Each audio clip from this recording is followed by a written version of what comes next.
Ladies and gentlemen, we present The Navy Lark by Laurie Wyman and starring John Pertwee, Leslie Phillips and Stephen Murray.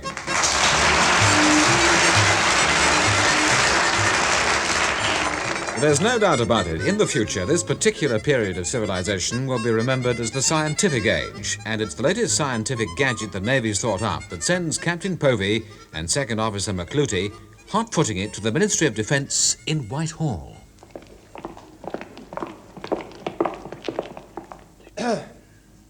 Good morning. Yes? Captain Povey and Second Officer McCluty.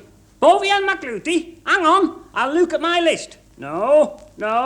Nobody here called Povey or McCluty. You must be in the wrong block.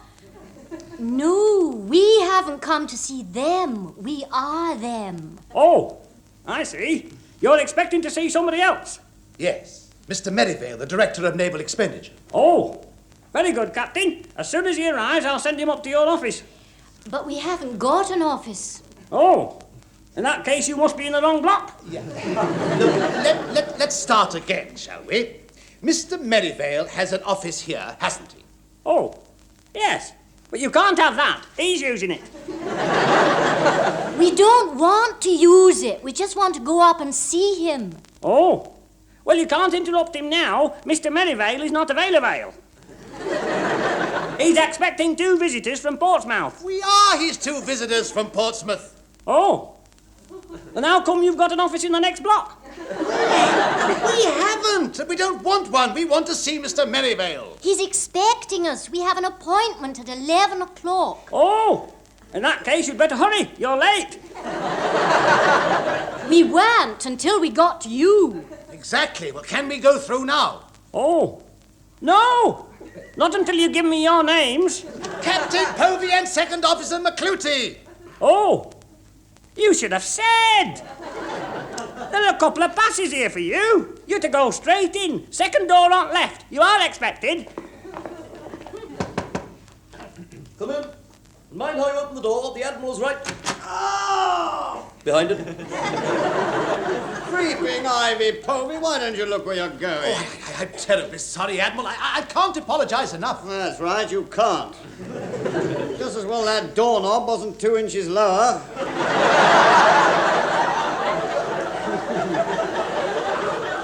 My word, the agony. It'll take more than a bottle of liniment to put this lot right. Oh, never mind, Admiral. Stay stood standing up for a bit. We're a chair short anyway. Right. Park yourself over there somewhere, Povey, and stop twiddling your hat. Now, you know what this meeting's about, of course? I haven't the faintest... Good man. I knew I could rely on you. No sense in going over old ground, is there? Mr. Merivale. Yes, sir? I mean, madam. Let's get these glasses changed. All we were told was that this meeting is to do with some new form of communication system. Oh, it's leaked out already, has it? Well, it just shows you, doesn't it? I can't trust anybody. That's why I've called in the security branch. You've met Commander Weatherby, haven't you, Povey? How do you, yes. I'm delighted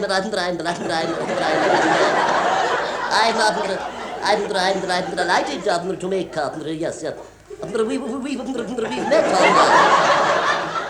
We've met on many previous, many previous. I remember. Or perhaps it was yes. Perhaps it was a watcher. How do you do? This is Second Officer McCluty in charge of our communication. Good morning, Commander. How do you... Oh, how? Yes, great pleasure, great pleasure. A great, yes.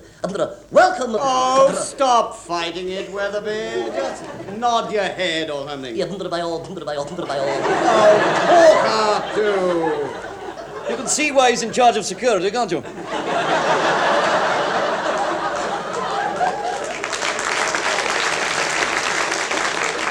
By the time he's told anyone a secret, it would be out of date. Now, this new invention is designed to revolutionize naval communications. It provides an instant link between naval headquarters and all ships at sea, no matter where they are. With respect, sir, we can do that now with an invention called radio. Oh, you've heard about that, have you? Well, this is somewhat of an improvement. This machine is in two parts. One part is installed at HQ, and the other part is installed on the ship. It's a combination of computer, electronic brain, and teleprinter. It's called Cecil for short. Cecil. C-E-C-I-L. Computer Electronic Communications. Wait a minute, where did you get Cecil from? Cecil is the chap who invented it. And please don't interrupt again, Captain. This is a very serious do. Now, this machine not only sends messages, it codes and decodes them, decides whether the orders are probable, possible, and practical, and if they are, it explains how they should be carried out, where and why and when, by whom and to whom, and then it types them out. Good grief. I shan't warn you again, Pervy. In addition, it also has a memory bank, which is programmed to contain every bit of relevant information likely to be required for any naval purpose. Any questions? Yes, well, I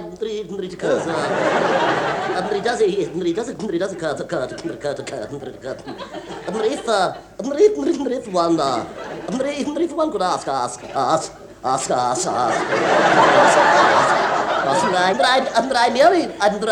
merely thought that perhaps. Oh, do leave off, Weatherby. You've got your own communications problem, haven't you? I've got one question, Mr. Merivale. When are these machines to be installed? Ah, good question, good question. Well, Oh, you're expecting an answer? Oh, yes. Well, I suppose it's all right to tell you an answer. They're not. They're not to be installed. That's why you're here. I think I'm going potty. No, not now, Povey. There isn't time. No, we've only got one of these machines so far. So that's where you come in, you see, Povey. We're installing one half of the machine in your headquarters at Portsmouth and the other half aboard HMS Troutbridge. Troutbridge? Precise. Yes, precise, yes. That is the general... No, that's the Admiral. You've grasped the... You've grasped the... I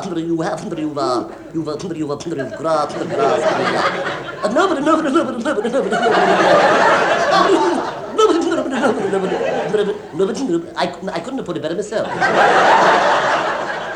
Take it from me, you blasted well didn't. Well, is that it then? Right, I'm off. Last one to the bar, pays for the round. Cheery bye.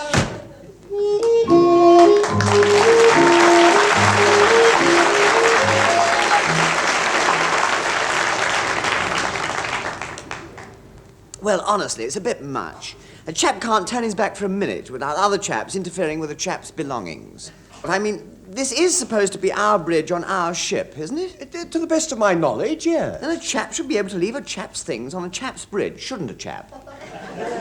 I imagine a chap should. Why? Well, a chap can't. Because the chaps who installed this new electronic communications machine have taken down a chap's little cupboard with all the chap's navigational aids in it. Navigational aids cupboard? Oh, you mean that funny little box where you keep your Noddy's book of boats? And my little plastic donkey with a string tail that tells me whether it's wet or fine. And my set of bus timetables. Bus timetables? What incredible form of navigation requires bus timetables? Mine does. Whenever we run aground, I always know the time of the next bus back to Portsmouth. Of course, I just wasn't thinking. Mr. Murray, sir. Mr. Phillips, can I come in yet, sir? Yeah, I didn't think it'd be much longer before Pertwee wanted to come up and see the new equipment. I know, sir. He's tried about 36 different ways to have a look at it already. Yes, quite. Last time he turned up in a cloth cap and dark glasses with a Swiss roll under his arm and swore blind he'd come to lay the new lino. Mr. Murray, sir, please. Oh, all right. Come in, Chief. At last. I mean, I just wanted to check the inside doorknob was working as well as the outside one, sir, and whether it... Ah! It's a bomb! No, it is not. What is it?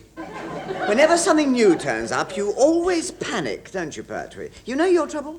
You're old-fashioned. So is my old granny, sir, but Grandpa never complains. What's this tin can full of mechanical nonsense supposed to do? And is it on our side, sir?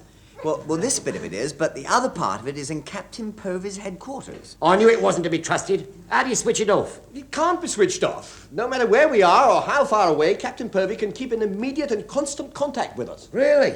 Captain Povey simply tells his machine what we've got to do and where to go, and then our machine tells us. But this machine does more than just send messages. It's got stored up knowledge and answers questions. If there's anything we don't know or we aren't quite sure about, all we have to do is ask it. And on this ship, that's going to make it a jolly busy machine. Oh, how unkind. Hey, sir, can it really answer questions, sir? I mean, can we try it out? Well, it's supposed to be all right. Now, let's see. I press this switch marked Information Input. Now, what shall I ask? Something simple. I know. Question. What is a gimbal?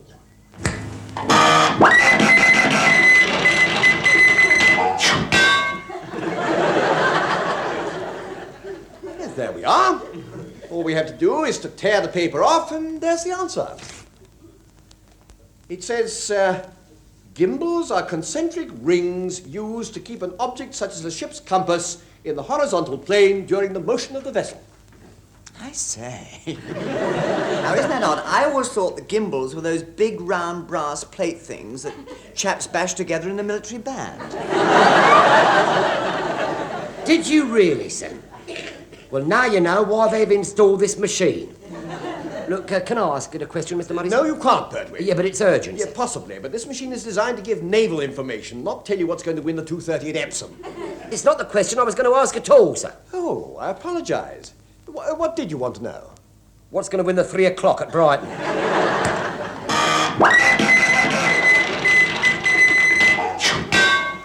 Hey, look, quick! Here, come on, sir, take a look. I think it heard me. Hard luck, Chief. I'm afraid it didn't. These are orders from Captain Povey. It says we're to proceed to sea immediately and stand by to carry out communication tests on Cecil. Oh, nasty. Yeah, I couldn't agree with you more, sir.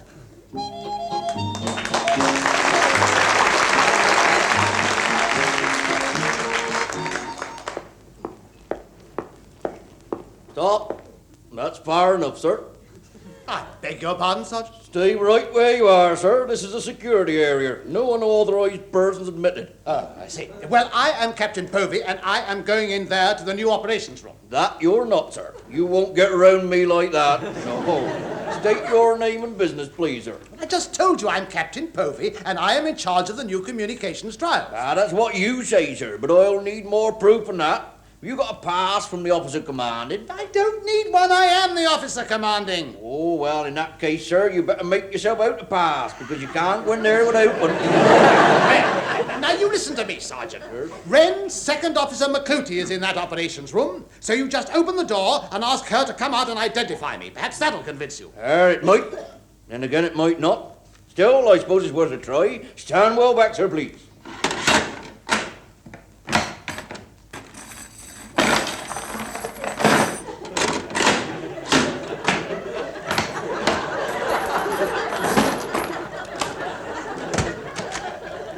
Excuse me, ma'am. What is it, Sergeant? I'm very busy. Oh, it's you, Captain Povey. It's all right, Sergeant. I know this officer. Oh, very good, ma'am, if you say so. Carry on, Captain. You can go in. Thank you, Sergeant.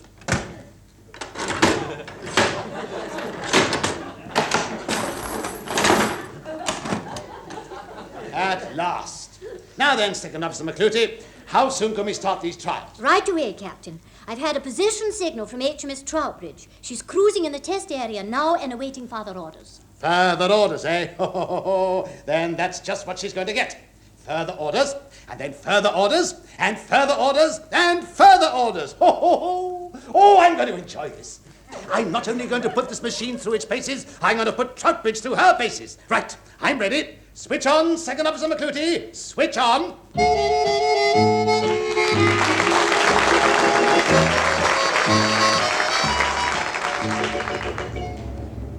Left hand down a bit, Chief. Left hand down a bit, and oh my aching arms it is, sir. Now, straighten her up. Straighten her up? But why, we've been twisting and turning, she'll never be straight again. Steady at that. Steady at that it is, sir. And for the 14th time in the last hour, ship on course, Mr. Murray, sir. Congratulations, Mr. Phillips.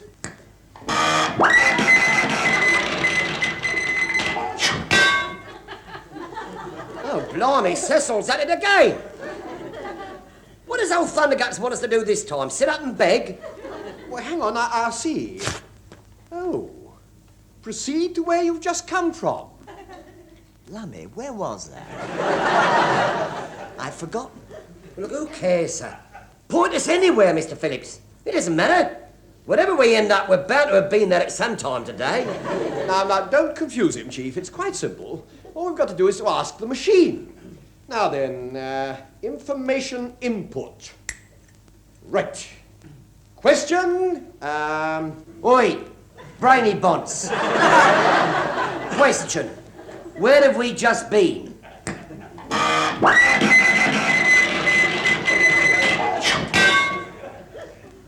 Well, what does it say?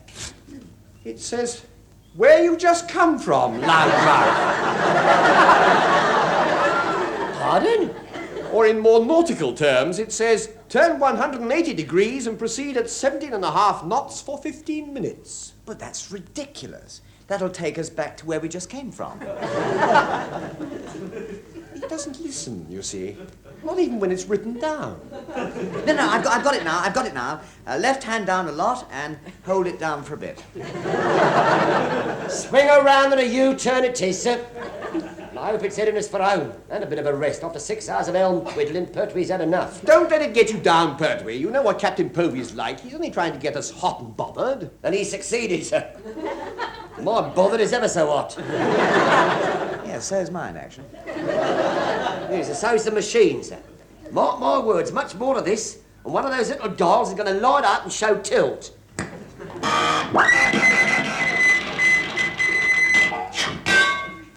But evidently not yet. Fresh signal coming through. Oh, bother. I haven't carried out the last one yet. Now what's he want us to do? It says, proceed at once, Luff Deeps. Luff Deeps? Well, where the heck are Luff Deeps? Oh, that's easy.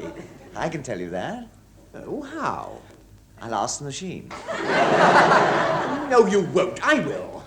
Sounds like someplace in the Pacific. That's where the deepest deeps are. I'll check with Cecil. Question.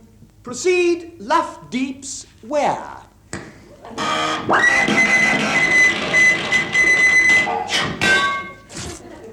Well, tell us the worst, sir. Yes, I was right. It must be the Pacific. It says Luff Deeps, Da'iha. The Pacific? We've got to sail to the Pacific? What, before tea? Well, evidently, yes. Bridge number 1 here. Starboard lookout here, sir. Leading Seaman Goldstein chatting. What are you trying to do? Make me dizzy? Goldstein. If I wanted a ride on a roundabout, I'd have gone to Llanbolgethley Fair. At least you get a bit of music with it when you're being spun around. Men of Arlech, the steam organ plays. Beautiful it is. 59 choruses and never a wrong note. Unless Guy the Shovel forgets to stoke it, that is. Then the whole lot goes flat. Goldstein, Sounds like one of your English choirs that's out of practice. Diabolical it is. Yeah, and I'll sound diabolical in a minute, Goldstein. Get back on duty. How can I? I don't even know what I'm supposed to be looking out for next.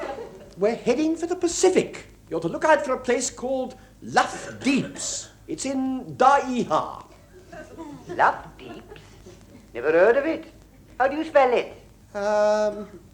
Double L-U-F. Double L? Oh, the double L, that's never in the Pacific. It must be in Wales. Not that I can remember a Luff Deeps, mind. Goldstein, it's not in... Hold it. I've just tumbled. You're having me on, aren't you? Pardon? Luff Deeps isn't in Wales or the Pacific at all. It's your little joke, sir. Goldstein, what are you getting at? Well, it's obvious, isn't it? Luff Deeps is full speed, spelled backwards. What? And Da'iha is ahead. Ahead? Mm-hmm. Yes, sir.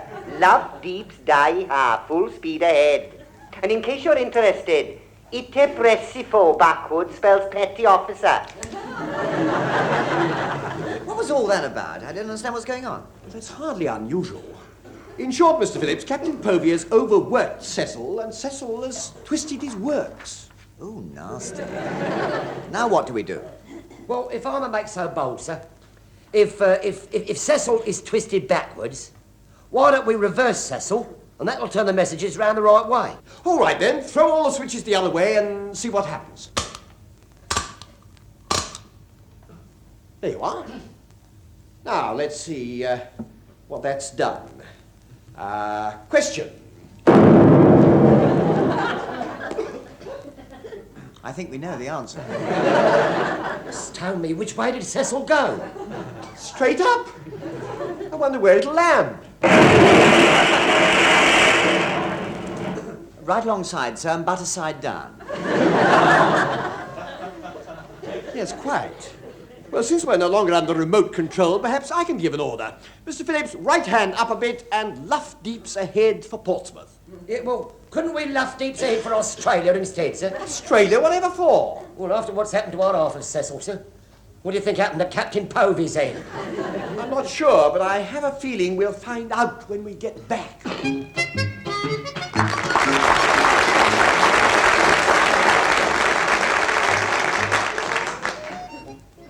And I assure you, gentlemen, the moment we get into that office and see the Admiral, I am going to throw the book at you. We had a feeling you might, sir. Right, I'm the Admiral's flag lieutenant. Attend, up! Flag Lieutenant, I am a captain and I know how to enter the Admiral's office, thank you. Sorry to keep you waiting, Admiral. I've got the culprits. Have you now? Well, you better see the MO and get yourself sorted out.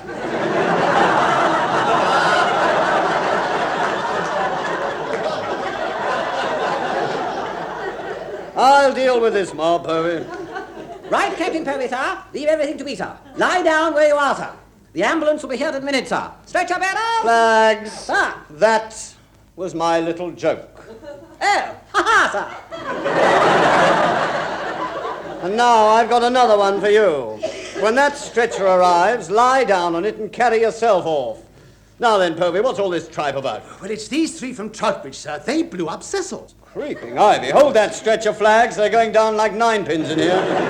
No, what Captain Povey meant, sir, is that the new electronic communication machine went wrong, sir, and we accidentally blew it up. Oh, they did indeed, sir. And not only at their end, but at my end as well. Oh, you should see my operations room.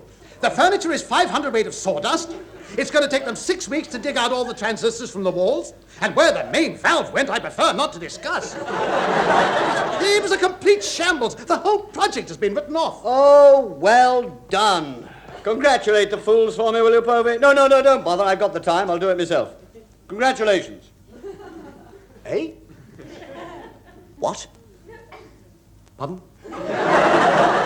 But aren't you going to court-martial them, Admiral? They've ruined everything. They've even taken my new toy. I mean, my new job away. Oh, don't be a nana all your life, Povey. Blowing that thing up hasn't taken your job away. It's probably saved it. And mine, and theirs. Eh? Well, it's obvious, isn't it? If that blasted contraption had worked, they'd have installed Cecils in every ship in the Navy, and half the officers and men would have been made redundant. What? Starting with you. Stretcher bearers on the way, sir. And you. Oh, do get out of my way, some of you. My horse is in the 3:30, and I want to watch the blasted thing lose on the telly. But what about me, sir? Nobody's going to back you, you clown. You're a non-starter. Oh, do get out of my way.